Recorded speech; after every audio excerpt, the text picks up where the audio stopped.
I want to thank Michelle and Robert for actually including writing in what you were looking at, because I think for the most part, so many times when we talk about arts and arts education, that writing's not really included in that. And this is actually giving me, when I go to funders and my board and we talk about what we do, the sort of the juice to be able to say, hey, there are people looking at what we do. And I think that was a lot of what I was hearing, and what I've been hearing today is a lot about how we take the information and what we're discussing and put it into practice. So in the organization I work with, we worked with 6 to 18-year-olds.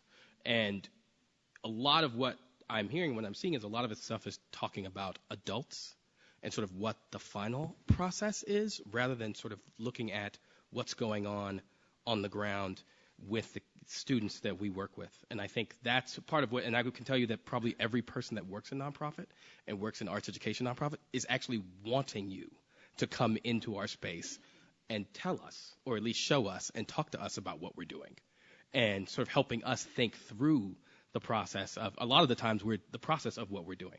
Because I think a lot of times, a lot of it is, will this work? Will this not work? Is it going to work? And we try and we throw things against the wall and then we try again. And so to be able to hear what's going on, I urge you, who, if you're researchers, whatever, to come into, I think, any arts education space and see if what you're looking at actually is working, especially for the youngest students who, in any case and in any way, we're trying to create a space for them to feel comfortable to, and I don't know if we say create, but we say to just work and to do and to feel comfortable observing and doing, empathizing, and taking risks. I think that's a lot about creativity that we don't talk about. A lot of it is you try something and it might not work and no one might like it and your story might not come out the right way, and you start again. And building that into, I think, the sort of the school system in and of itself, and also thinking about it as an arts education way and in a nonprofit way for those of us who do after school work, which I know hasn't been, I was saying to someone at lunch, it's been mentioned twice. And so many thousands of students in the United States are getting any sort of arts education from after school providers.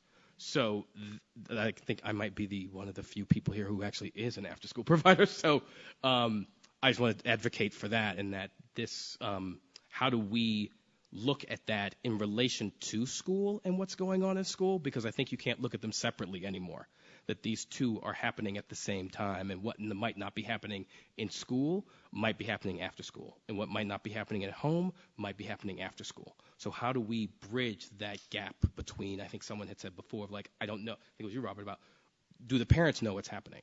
I know I grew up in a household when I told my grandmother I want to be a film major in college, she laughed at me and then began to keep stirring the spaghetti sauce.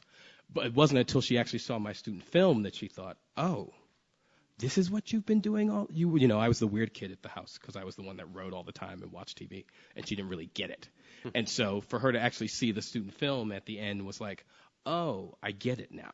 And I think that is sort of what we need to bridge that gulf between what's going on, and to help parents and families understand that arts education should be valued, because that's the next step. That's the other step. How do we get parents to understand that?